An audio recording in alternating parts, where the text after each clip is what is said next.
உங்க குறைகளை கேட்டு அதுதான் உங்க குறைகளை தான் சொல்லுங்க. அதுதான் கேக்குது. இல்ல அந்த அம்மா பேசிட்டு 150 நான் வேலைன்னாங்க. 150 நான் வேலையில 5 பேர் 6 பேர் அப்படி வச்சாங்க. முன்ன வாரம் 4 நாள் வேலை கொடுத்தாங்க, இப்ப 3 4 நாள் வேலை கொடுக்கறாங்க. ஏன் உடனே வச்சு இத்தனை எங்க போயிருந்தீங்க?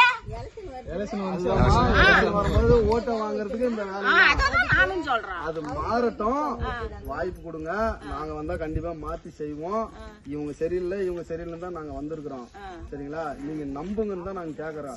இல்லப்பா நாங்க அவங்களே தான் போடுவோம்னாலே நீங்க போடுங்க, நாங்க ஒண்ணும் பண்ண முடியாது. யாரும் வந்து கட்டாயம் பண்ண முடியாது. நீங்களும் பழிக்கணும், நாமளும் பழிக்கணும். அதுதான் அப்படின்னா கவர்மெண்ட்ல வந்து என்ன செய்யறாங்க? எதுவுமே செய்யல.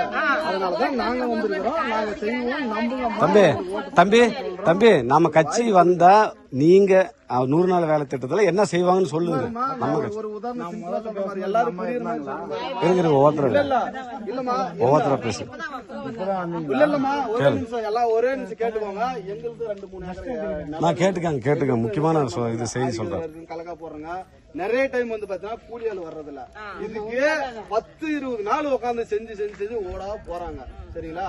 இப்ப மழை வந்துருச்சுன்னா அது கலகா புடுங்க முடியறதுல ஏதோ பிச்சுக்குது. இந்த மாதிரி நிறைய சிக்கல் இருக்கு. எல்லாம் உங்களுக்கு தெரியும். இல்ல இங்க இருக்கு.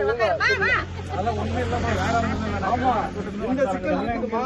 சரிங்களா? இந்த ஆறு கதிரா இருக்கும்போது எங்களுக்கு கிட்டத்தட்ட ஒரு 1/2 ஏக்கர் போட்டுருந்தாங்க. 1/2 ஏக்கர் இருக்கிறதுக்கு சின்ன கதிர், நாட்டு கதிர். சரிங்களா? கிட்டத்தட்ட 15 நாள் ஆச்சு. ஒரு ஆள் வர்றது, 2 ஆள் வர்றது, இல்லன்னா அது கூட வர்றது இல்ல. என்ன 15 நாள் ஆறுது மலையில விட்டு பாதி கதிர் கூட வீணா போச்சு. அது என்ன தெரியும் அந்த 6 கதிரா இருக்குன்னு கம்முனே விட்டுருச்சு. அடுத்த டைம் இப்ப விவசாயம் எங்களை மாதிரி தான் எல்லாருக்கும் இருக்காங்க. இப்ப விவசாயம் கெட்டு போச்சா? அப்ப சாப்பிடறதுக்கு என்ன பண்றது? அந்த கொஞ்சம் வந்ததே நான் என் வீட்டுக்கு வச்சுப்பேன். இப்போ மத்த மக்களுக்கு என்ன பண்ணுவாங்க? இப்ப நாம விளைவிச்சுதான் ஏற்றுமதி பண்ணணும். இப்ப எங்களுக்கே 2 மூட்டை தான் இருக்குது, நாங்க போட மாட்டோங்க. அப்ப ஆட்டோமேட்டிக்கா என்ன ஆகும் அப்படின்னா உணவு பஞ்சம் வரும். இது எங்க வீட்டுக்கு மட்டும் இல்ல, உங்க வீட்டுக்கு எல்லாரும் வீட்டுக்குமே தான் இது உணவு பஞ்சம் வரும். இதுக்கு நாங்க என்ன சொல்றோங்க அப்படின்னா, இதுக்கு அடிப்படையிலே என்ன பிரச்சனை அப்படின்னா ஏரி வேலை நாங்க குறை சொல்லல.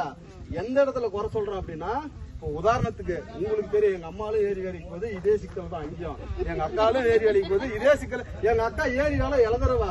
சரிங்களா? எல்லா சிக்கலும் நம்மளுக்கும் தெரியாமலாம் கிடையாது. இப்ப என்ன பண்ணணும் அப்படின்னா 3 நாள் அம்மா ஒரே நிமிஷம் 3 மாசம் ஏரி வேலை கொடுக்குறாங்களா? வருஷம் அதை எப்படி சொல்ல பாருங்க.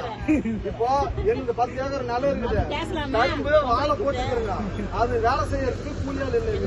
அப்ப என்ன பண்ணுவோம்னா, நீங்க வந்து கவர்மெண்ட்ல பதிவு பண்ணணும். ஒரு 2 நாளைக்கு முன்னாடி, ஐயா எங்களுக்கு 20 பேர் வேணும் வேலைக்கு அப்படின்னு நீங்க இங்க வந்து பதிவு பண்ணிட்டீங்கன்னா, நாங்க கவர்மெண்ட்ல இருக்கும்போது நாங்க என்ன பண்ணுவோம்னா, அந்த ஏரி வேலைக்கு வராங்க பார்த்தா அந்த 20 பேர் அந்த கரும்பு கட்டுறதுக்கோ வாழை இருக்கிறதுக்கோ அனுப்பிச்சுடுவோம்.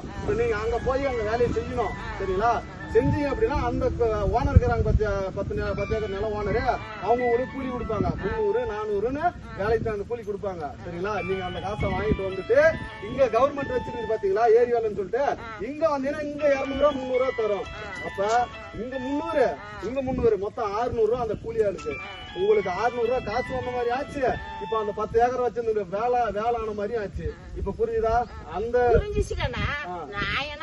அவங்ககிட்ட போறதுக்கு அப்படி பார்த்தோம்னா எதுவுமே பண்ண முடியாது. அப்படி சொன்னா உதாரணத்துக்கு இல்ல அப்படி சொன்னாங்கன்னாமா என்ன பண்ணுவோம் அப்படின்னா, சரிம்மா அவங்ககிட்ட போறதுதான் நீ உனக்கு வேலை இல்ல, கவர்மெண்ட் சட்டம் தான். நீ வந்து கூலி வேலைக்கு செய்யறது தான் வந்திருக்காது. யார் இடமா இருந்தா என்ன செய்ய, கூலிய வாங்கிக்க. அதுக்குதான் இருக்குது கவர்மெண்ட். இப்ப கவர்மெண்ட் காசு உங்களுக்கு அதிகமா அந்த மாதிரி ஆச்சு, வேலைக்கு விவசாயம் ஆன மாதிரி ஆச்சு. இப்ப சரியா போச்சா?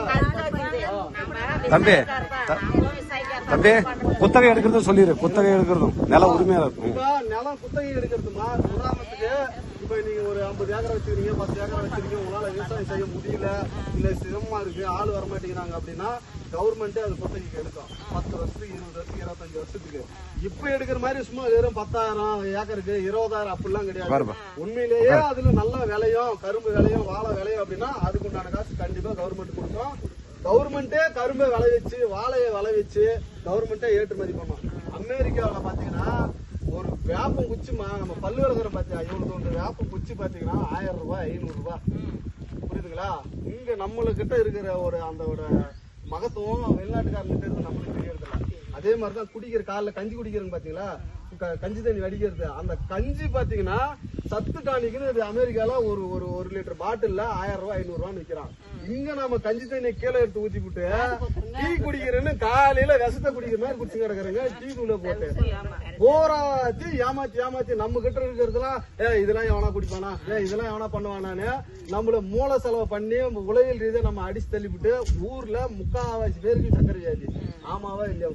எல்லாருக்குமே எப்படி இது நாள் இல்லாத 20-25 வருஷம் இல்லாத இப்ப எப்படி வந்துச்சு? அது என்ன? ஆமா சுகரு இதுக்கு மாத்திரை போட அங்க பாருங்க. இது பெரிய அரசியல்வாதி திருட்டு அரசியல்வாதி பண்றவங்க. இது பாருங்க, இது உண்மைன்னு சொல்ற மாதிரி இது போராட்டத்துக்கு மாத்திரை மருந்து அவன் தான் கொடுக்கணும். உங்களுக்கு ஒரு வருஷத்துக்கு சுத்தி கணக்கு போட்டீங்கன்னா 2000-3000 சுகர் மாத்திரைக்கு ஆகிடும். புரியுதுங்களா? இப்ப உங்களுக்கு உடம்பும் போச்சு, நீங்களும் நிம்மதியா இருக்க மாட்டீங்க. உங்க பிள்ளைங்களை பார்த்து வெறும் பிபி மட்டும் தான் பரவாயில்ல, அதுக்கு மேல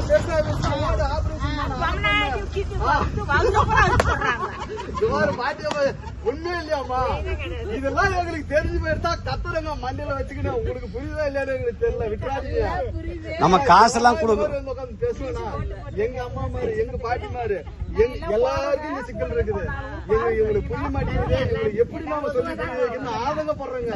வேற ஒண்ணும் கிடையாது. நீங்க எங்களே நம்பி போடாம நீங்க அவங்களுக்கு போட்டு என்ன ஆகும் சொல்லுங்க. ஒரு வாய்ப்பு கொடுத்துட்டீங்க. 50 வருஷமா நீங்க அவங்களுக்கு போட்டுட்டீங்க. இது சரியில்லை, இது சரியில்லை, இது இந்த முறை நாங்க வந்திருக்கிறோங்க. உங்களுக்கு இருக்கிற அதே கோவம் அதே ஆதங்கம் எங்களுக்கு இருக்குது. நீங்க பெரியவங்க, உங்களால ஒண்ணும் பண்ண முடியாது. ஆதங்கத்தை கொட்டிட்டு போயிடுறீங்க. ஆனா நாங்க வயசு பிள்ளைங்க, எங்க பிள்ளைங்க என்ன ஆகுறது, அடுத்த தலைமுறை என்ன ஆகுறது? மழையை வெட்டுறான், மண்ணை பூரா அள்ளி தின்னுட்டானுங்க. கேஸ் வேலை ஏறி போச்சு, கரண்ட் பில் ஏறி போச்சு. 2000 ரூபாய் இலவசம் கொடுத்துட்டு ஒரு மாசத்துக்கே கரண்ட் பில் 2000-3000 எக்ஸ்ட்ரா போடுறான். ஒரே ஒரு முறை 2000 ரூபாய் காசு எக்ஸ்ட்ரா ஓட்டு கொடுத்துக்கிட்டு கரண்ட் பில் எல்லாம் 5 வருஷத்துக்கு வசூல் பண்ணிடுறான். விலையை ஏத்துறான். பெட்ரோல் டீசல் விலையை ஏத்துறான். பெட்ரோல் டீசல் விலையை ஏத்தனா என்ன ஆகுது? அத்தியாவசிய பொருள் காய்கறியில இருந்து எல்லா விலையும் ஏறுது. துணி விலை ஏறுது, நகை விலை ஏறுது, எல்லாமே ஏறுது. பூரா உங்ககிட்ட தான் கொடுக்குறான். காருக்கு 5000, 3000, 2000 கொடுக்கறது அதுதான் வெட்டானா? மண்ணு எடுத்து சம்பாரிச்சு கொடுக்கறான். நம்ம காசை எடுத்து நம்மகிட்டே கொடுக்குறான். நாம கொடுக்க போய் வேகாது வெயில் உழைச்சி இன்னொன்னுமா கரண்ட் பில்லு, இது பெட்ரோல், கேஸ் நம்மளுக்கு கொடுக்கறான். அம்மா இன்னொன்னு பாருங்க, தமிழ்நாட்டுல அம்மா இங்க பாருங்க, நீங்க சொல்றது 100% உண்மை. இங்க பாருங்க 10 லட்சம் கோடி கடன் இருக்குது தமிழ்நாட்டுக்கு. எப்படி அந்த கடன் வந்துச்சு? 10 லட்சம் கோடி. அவன் பழிக்கிறதுக்கு அது 15 கரெக்டா புரியுறீங்க. ஒரே ஒரு சும்மா ஒரு பஞ்சத்தை கொடுத்தா இதெல்லாம் உங்களுக்கு தெரியுது, எல்லாமே தெரியுது. ஆனா தெரியுது தப்பு பண்றீங்க. தெரியாம தான் பரவாயில்ல.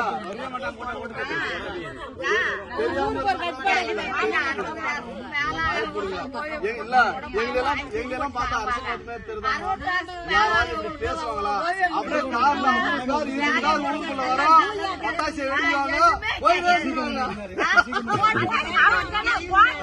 ஆமா சாப்பாடு இப்ப கூட ஒண்ணும் நாங்க சாப்பிடல. இங்க டவுனுக்கு தான் சாப்பிட போலான்னு போனாங்க.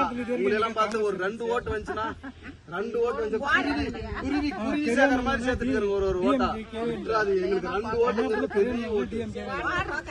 மா ஏமா மா பாருங்கம்மா ஏமா அப்பெல்லாம் 4000 நம்ம ஊருக்காரங்க நம்ம ஒரு தடவை போடுவோம் ஏமாத்துவாங்க. மாறிடாதீங்க. சரின்னுட்டு ஏற்கால விவசாயத்தின் போய் பிடிச்சிட்டு வாங்க. இன்னொரு சின்ன லாஜிக் நான் சொல்றேன் பாருங்க. இவன் ஏமாத்துறான்னு தெரியுது, பொய் சொல்றான்னு தெரியுது. நீங்க அவனே போட்டு மறுபடியும் ஜெயிக்க வச்சுட்டீங்கன்னா அவன் என்ன நினைப்பான் நம்மள, என்னடா இந்த மக்கள் நாம என்ன பண்ணாலும் நம்மளுக்கு போடுறான்டா அப்படின்னு நம்மள எவ்வளவு கேவலமா நினைப்பானுங்க மனசுக்குள்ள. அப்ப அதுக்காகவாது என்ன சொல்றேன்னா சவுத்துதான் விடுறாங்க. ஸ்டாலின் தான் வராரு, விடியல் தர போறாரு, தண்ணி கூட இல்லங்க, சாராயத்தை ஓட விடுறாங்க, சந்துக்கு சந்து சாராய கடை. இதெல்லாம் எங்க ஏக்கா ஏமா ஊர் ஊரா போறோம், எல்லா இடத்துலயும் தண்ணி பிரச்சனை இருக்குது, தண்ணி பிரச்சனை இருக்குது. எல்லா இடத்துலயும் என்னதான் பண்ணிருக்கான்னு தெரியல இத்தனை வருஷமா. ஐயோ சாமி. சரிம்மா தயவுசெய்து போடுங்க, ஒரு வாய்ப்பு உண்மையிலே மகிழ்ச்சி.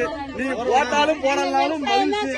நான் விஷயத்தை என் மக்கள் கிட்ட கடத்திட்டுங்க, முடிவு பண்றது இனிமே நீங்க தான். ஒரு வாய்ப்பு கொடுங்க.